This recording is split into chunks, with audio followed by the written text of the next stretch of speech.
Lumière. Lumière. Lumière-brødrene lagde det som regnes som den første filmframviseren. Og den første filmen. Den første filmen.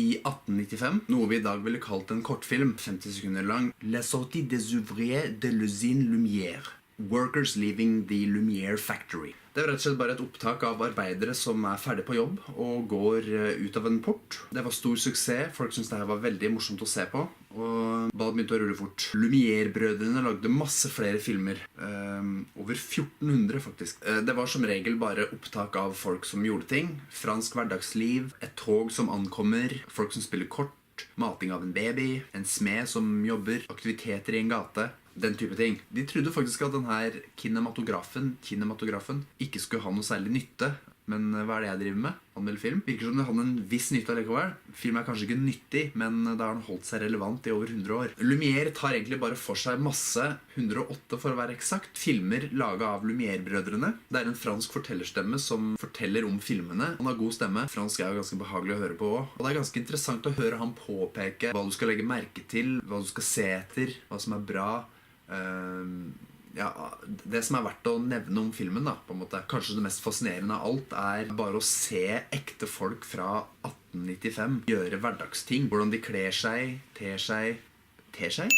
Hvordan folk var på den tida da. Det blir et vindu into the past. Et vindu inn i fortida som veldig rart og ganske fantastisk å se. Det litt vanskelig å bedømme en film eller dokumentar som det her. For det bare de her gamle filmer. Nesten alle cirka 50 sekunder. Og vi ser hele av alle, tror jeg. Noe som blir cirka 1,5 time til sammen. Skal jeg kritisere noe?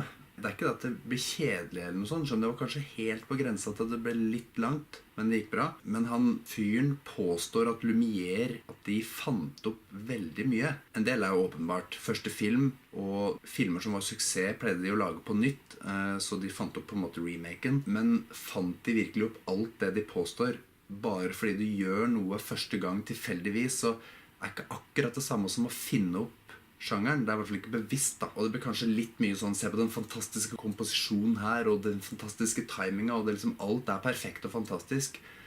Ikke nødvendigvis det bare fordi det først. Men altså, nå ikke jeg noen ekspert da, men det var mitt inntrykk av det. Alt i alt synes jeg det var veldig interessant. Og som sagt, det med å se ekte folk på den tida, veldig fascinerende. For det var ikke alltid skuespillere. Ofte at de brukte bare vanlige folk som var, ja, noen ganger instruert, andre ganger ikke. Som den store filmentusiasten jeg skulle jeg sikkert sagt 10 av 10, eller 11 av 10, fantastisk, eller 9 av 10, eller noe sånt.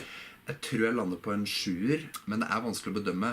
Men jeg lar alltid underholdningsverdien være det viktigste. Det det viktigste for meg, og da føles 7 av 10 riktig. 7 av 10 til Lumière.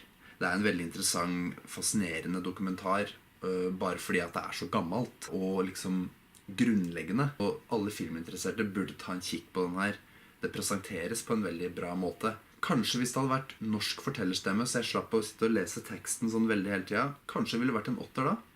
Så norskdubba versjon hvis det kommer, eller engelsk. Hvis du synes det høres litt interessant ut, så det absolutt verdt å sjekke ut i hvert fall. Lumière. Ok, det var en litt annerledes anmeldelse fra meg den gangen her.